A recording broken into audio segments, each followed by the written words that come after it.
That's cool, but it'll mess with my lighting too much, so just imagine it from now on. Hi, Gophertron here, and this is my top 20 albums of 2017. Y'all may say I'm a bit late for this, but you know what? If I actually made this at the end of 2017, there'd be an album that ended up in my top 10 that I only discovered in the beginning of this year that wouldn't even be there. And there's a few other albums that continued to grow on me after 2017 ended. So if anything, this is a good update video for a video that never even existed. And I'm also sure this list is gonna get outdated by the end of the year as well, so you can never be perfect with it, so here we go. Here's a few shout-outs to albums that did not make the cut. Slow Dive's self-titled album. Basically their comeback album. They haven't made an album since 1995. It turned out to be way better than a lot of people thought it would be. If you love shoegaze, you're gonna love this album. Then we got Vince Staples with Big Fish Theory. This album utilizes several more experimental techniques when it comes to production. It takes from various underground electronic stylings. It's not that long of an album and it's a fun listen. I do believe Vince and his rapping, they're not the best. They kind of bogged down the project, but the instrumentals are just too good not to love. Then we got another comeback album of sorts with LCD Sound System's American Dream, and it's pretty good. It's not bad. It's not their best album ever. It's what you'd expect from more LCD Sound System. In a way, this album's kinda more subdued than their previous albums. Songs like Oh Baby aren't as high energy, but they're still very good. And they leave me wanting more. I hope they make more material later. Next we've got King Gizzard and the Lizard Wizard's Polywand Gonaland, their most progressive rock influenced album to date. Crumbling Castle is one of the best songs of the year, and the rest of the album flows like a seamless journey. And this is not the last you'll see of King Gizzard on this list. And then there's Shoo Shoo, Zoo Zoo, Shui Shui with their new album Forget. Here they take a lot of their more experimental abrasive tendencies, but they put them in a way more poppy filter. So you've got some really twisted and weird songs that at the root are still art pop songs. Queen of the Losers and Wondering are top tier tracks. And now we get to the official top 20. Coming in at number 20, we've got Jay-Z with 444. I didn't expect this kind of quality from a modern Jay-Z album, but everything about this album almost seems like a great way to wrap up his legacy. Not that it's over by any means, but this would be a great closer. The instrumentals are great, there's a lot of soul sampling, very reminiscent of early Kanye. Lyrically, it's a lot more personal, having to do with stuff such as marital problems, about being a family man, generally about where he's going next in his life. It's just refreshing to hear an album like this that's just so honest. At number 19, we've got Algiers with The Underside of Power. I think this album is a huge step up from their first album. They basically improve all of what they started with. So the post-punk elements, the industrial elements, the gospel elements, they're all just stronger. There's even more diversity, the songs are even more energetic, the lyrics are even more politically charged. It's a very passionate album, and it's definitely one of the most underrated albums of the year. At number 18, we've got King Cruel with The Ooze. This one's on the weirder side. It takes influence from a lot of different genres. This is very melting pot music where all these influences are infused so much that you can hardly tell them apart. So you've got some jazz, you've got some R&B, you've got some post-punk. Half the album has this very rainy day feel to it. It takes a more somber, sketchy approach. And I'm a fan of these moodier, softer songs, but I'm more a fan of the other ones. The more hard-hitting, involved songs. Biscuit Town, Dumb Surfer, Half Man, Half Shark, and Emergency Blimp are all my favorite kind of songs here. Overall, it's a very promising album. I can see King Cruel continuing to get better and better. Who knows, maybe he'll be one of the best artists of the 2020s. At number 17, we've got The Assassination of Julius Caesar by Ulver. Probably the most poppy song from this band that, way back when, used to be a black metal band. They've gone down various twists and turns, and this is one of those twists and turns that I think worked out pretty favorably. It's just a solid pop album. There's a lot of melodies that stand out to me, and the historical approach to it is also pretty interesting. I wouldn't have expected a throwback pop album about some Roman history. I don't know. This album just caught me off guard. It got me grooving to it, you know? At number 16, we've got Laurel Halo with Dust. Some very weird, off-kilter art pop. I think this is her best project since Quarantine. Her weirdo electronica approach to art pop is really interesting to me. Moon Talk is the highlight song of this album. It's just a song that constantly sounds like it's getting more and more upbeat. Another one of the most underrated albums of the year in my opinion. Then at number 15 we've got Chelsea Wolfe with Hiss Spun. Chelsea Wolfe's most metal album to date, and I think she does it pretty well. Whether it's just this constant wall of distortion in the background or a quiet to loud kind of dynamic, the songs work out pretty well. It's just the same old great Chelsea Wolfe being more consistent with another style. At number 14 we've got Flotation Toy Warning with The Machine That Made Us. Another album that caught me off guard. I didn't expect to like it this much. Modern indie rock just doesn't tend to be very good, but I think this album wins because it doesn't sound like modern indie rock. It sounds like 0-hundreds indie rock. Early 0-hundreds indie rock. It sounds like it came straight out of 2004 or something. And half the songs here just give me this big smile, you know? The instrumentation's great, you've got pianos and choir vocals, the melodies are very strong, and that last track that's like 12-minute song turned out to be better than I expected. It's kind of a 3-minute song that loops several times, but it's a very good 3-minute song, and it definitely sounds like a closer. So yeah, it's a good closer. At number 13, we've got my boys, Brockhampton with Saturation 2. A very solid collection of songs from one of the best up-and-coming groups in the music scene. Like really, most of the strength of this album just comes from the fact that almost every single song is a highlight. Like I'd list them, but then I'd just be listing almost all of the album. Queer is by far my favorite track though. It's very much a modern album, but there's some flares of older stylings of hip-hop here and there. Like if you're just looking for bangers, just come right here.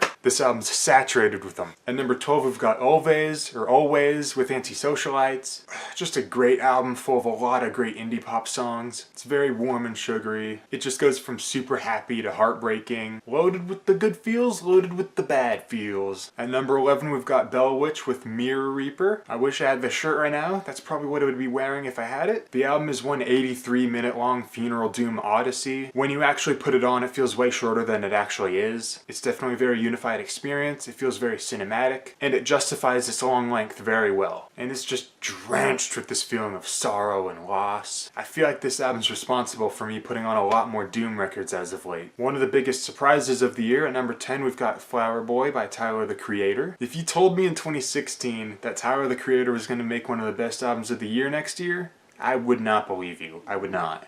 I'm sorry. But that boy really matured. He really grew up a little bit. He got more serious, and this is the result. Turns out if he wants to, he can make very good music that appeals to almost everyone. It's a very laid-back album, and Tyler introduces a lot of variety to the instrumentals. You've got a lot of psychedelic, soul, funk influence. I'd argue the softer tracks are better than the louder tracks. See You Again and Enjoy Right Now Today are probably my favorites from the album. And at number 9, we've got another rap album that kind of came out of nowhere, Big K.R.I.T with Forever Is a Mighty Long Time. This is a double album that very much lives up to the name of double album. It feels like two albums put together, and if you were to separate them, I would definitely prefer the second one. The first half is very rooted in the pop rap stylings of today. There's a few songs on this first half that I do not care for, but then there's a lot of others that I do like. The real meat of the album comes in on the second half though. There's a lot of neo-soul influence, a lot of jazz rap influence. Stylistically, it's like if Kendrick Lamar put Damn at the beginning of To Pimp a Butterfly. Now I don't think this second disc is as good as To Pimp a Butterfly, but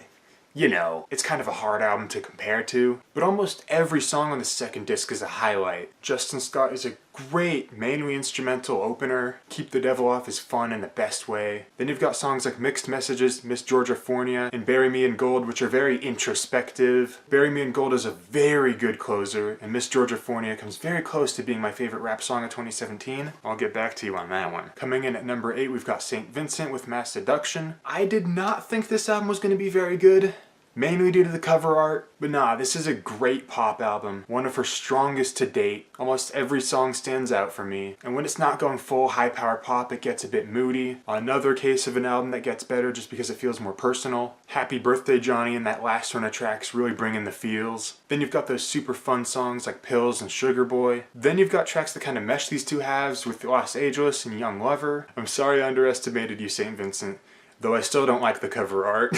At number 7, they're back. King Gizzard and the Lizard Wizard with Flying Microtonal Banana. As the name suggests, the songs are microtonal. A lot of influence from Turkish folk and one of King Gizzard's best batch of songs to date. Rattlesnake's a jam. Open Water's one of their best songs. Sleep Drifter, Nuclear Fusion, there's just a lot of great songs. At number 6, another album that surprised me, Richard Dawson with Peasant. A kind of out of nowhere avant folk album. The songs feel very medieval, very historic. Like it really feels like it transports you back in time. The guitar work is great and inventive. The songs are executed well. It's just got this charm that brings me back to it. At number 5, Deja Vu, it's King Gizzard and the Lizard Wizard with Murder of the Universe. This album's been growing on me ever since it came out. It's gotten to the point where I'd say this is one of their top 3 albums. It's like Nonagon, but more story-based, centered on more long-form songs. It's got a very cinematic quality to it, and it's just relentlessly fun and rockin'. I've listened to Altered Beast and Hanti Yumi's Chapter more times than I should have. This album's just addictive to me. At number 4, we've got Brand New with Science Fiction. Most definitely their last album for